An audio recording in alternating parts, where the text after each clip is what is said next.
Hello guys, welcome back to my channel. I'm your host Chris Davis. Hey, I want to apologize for being late on uploading the videos this past week, but I'm going to try to be on schedule this week. So planning for a video for Tuesday. This video will be a movie review. You'll see what movie it will be when the video comes out Tuesday.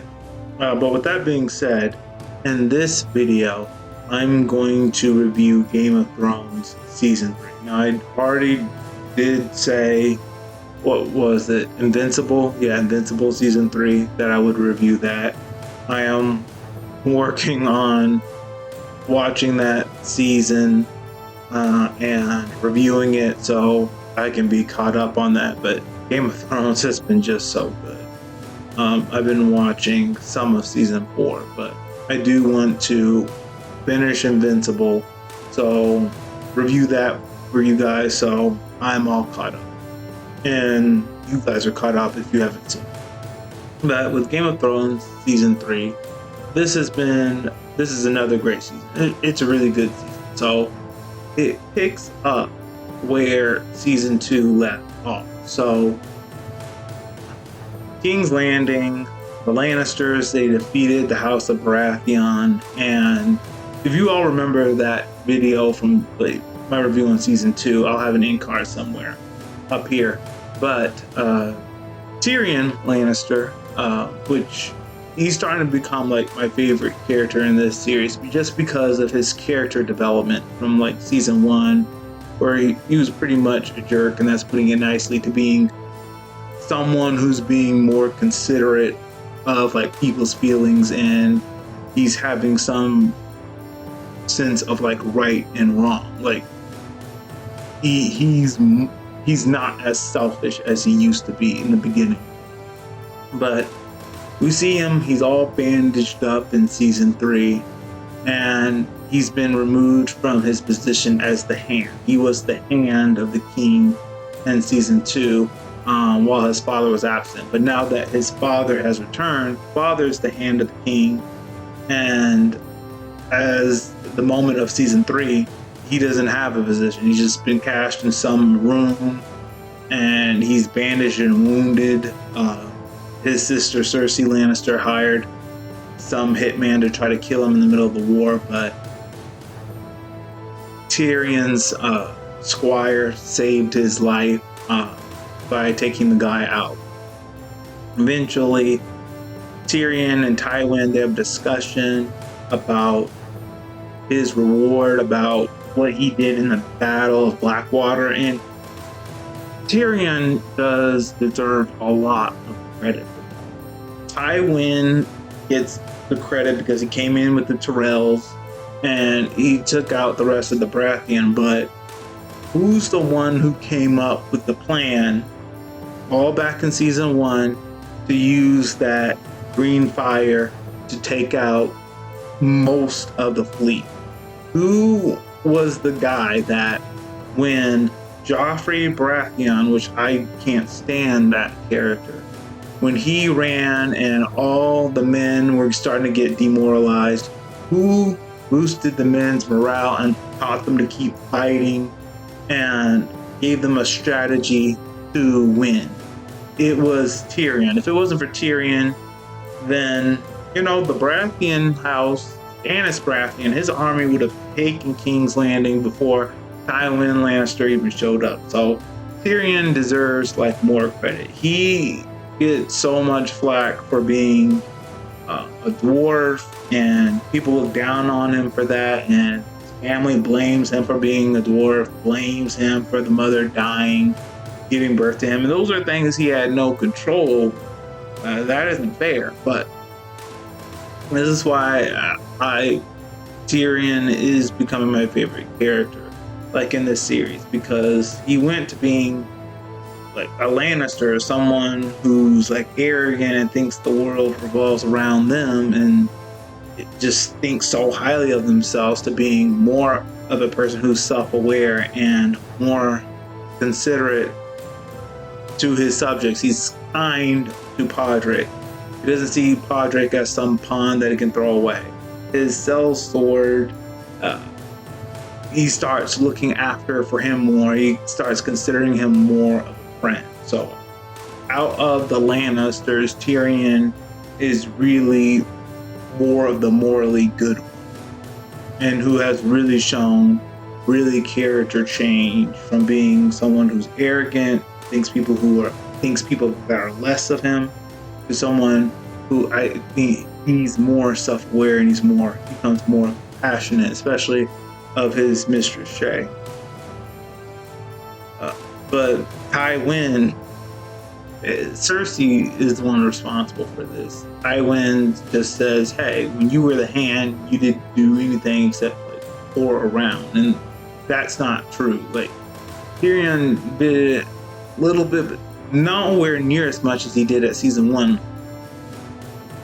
At season 2, he did huge things to strengthen the kingdom, help prepare for the battle with the Blackwater, help prepare them for Daenerys Targaryen, help them figure out this battle between the Starks and the Lannisters and the battle of the Five Kings. He was doing serious work to strengthen the alliance of the kingdom, and it's like he doesn't get any credit for that. Cersei tells Father, "Hey, he did nothing except sleep around," and Father just takes her word for it.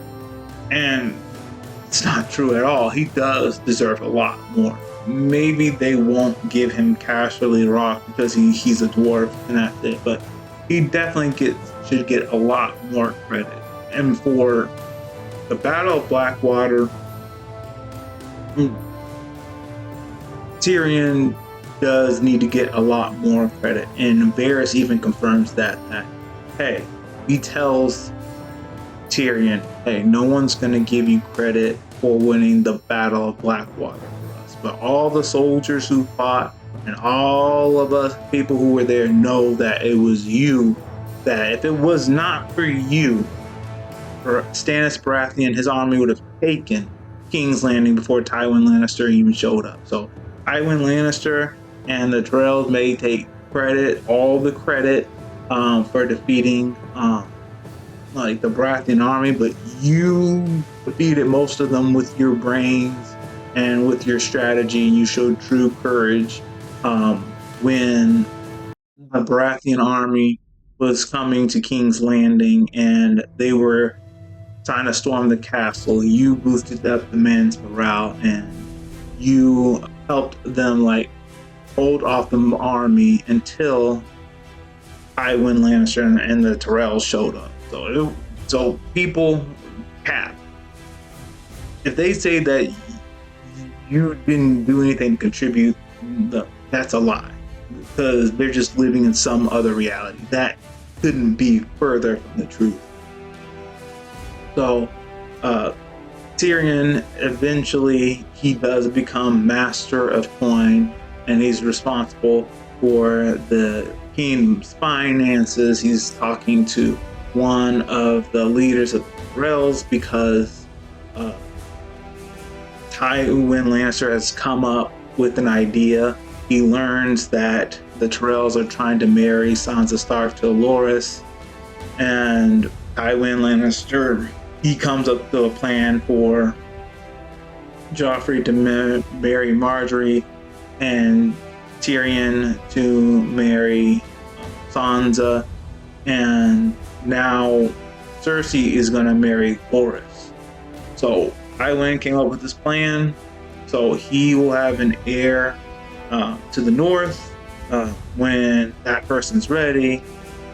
Cersei is marrying Loras, and then Joffrey is marrying Marjorie. So Tywin has come up with this clever strategy to secure the north, to secure allies with the Tyrells. Well, that is his plan, and Tyrion is responsible to make sure that the kingdom doesn't go further in debt. So let's move up to another part of the season that I like. Jon Snow. Jon Snow, he's been captured by the wildlings. He was fooling around with Ygritte in season 2, and then he got captured, so he's brought before the wildling king. They all suspect him of being a traitor, that killing his ally was just an act to make people believe that he's one of the wildlings now. But the wildlings are still suspicious. They don't believe that Jon Snow is truly one of them. Jon Snow does fall in love, like, with Ygritte, but when they're moving towards the south and getting ready and trying to take Castle Black, or moving towards taking Castle Black, they test Jon Snow. Hey, kill this innocent farmer. He doesn't do it. He starts fighting the wildlings, and Ygritte defends him, but Jon Snow kills a few of them, and then he takes off, and then Ygritte is left being betrayed, because it was all an act. Robb Stark, his army for some reason is starting to fall apart. Even though he's won all these battles against the Lannisters, really three battles, he's still losing the war. Like, with the Battle of Blackwater, with the Lannisters winning, and with the House of Tyrell, with the Lannisters, somehow he is still losing. Really, part of this is some of his decisions has been bad. He hasn't been listening to his counselors as much as he should have. When his mother, Catelyn, told him don't send Theon to his father to secure an alliance, Robb didn't listen. Theon betrayed him and attacked Winterfell, which caused some problem for Robb Stark's army. Then, when the Karstarks were undermining Robb had one of their leaders killed when he was strictly advised, I believe, by Bolton and his mother, hey, don't do this.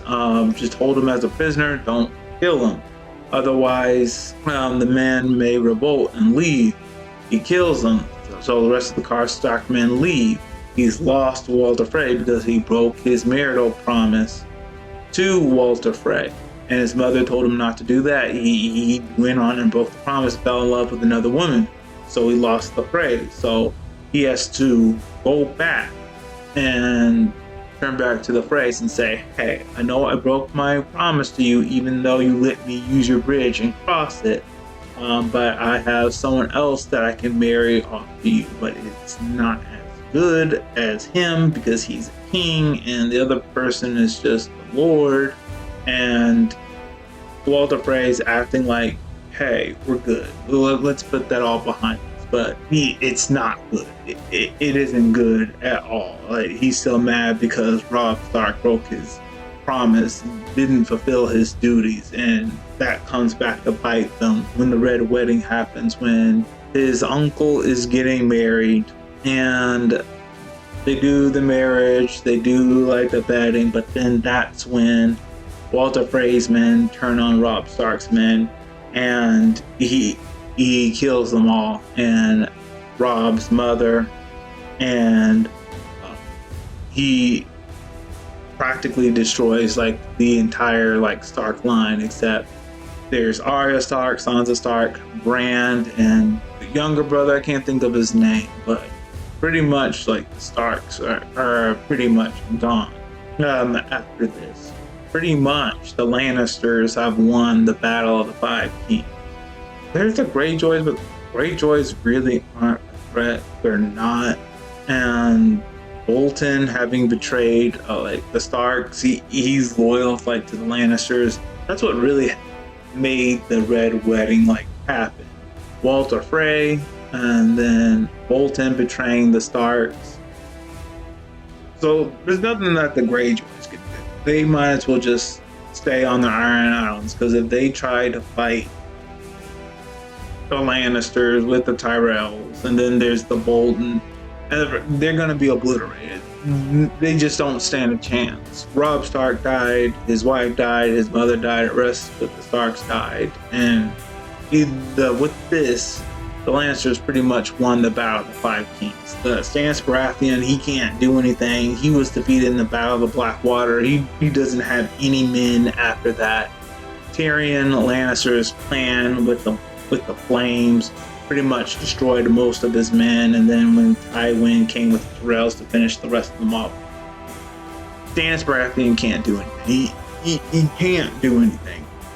So pretty much the Lannisters with the Tyrells have won about 5 games. I mean, there's the Greyjoys, but possibly like Bolton's gonna deal with them. Lannisters don't really have to do anything, and if Greyjoys do come, like they're gonna be crushed. Bran and his little brother Hodor, and then the Wildling woman, I can't think of her name. They meet these two siblings, and then the siblings are able to explain more of what Bran is, like his visions and what he can see. Arya has just been traveling in the wilderness. She meets these men called the Brothers Without Borders or whatever, and she's taken from them, and then she's taken to the dog.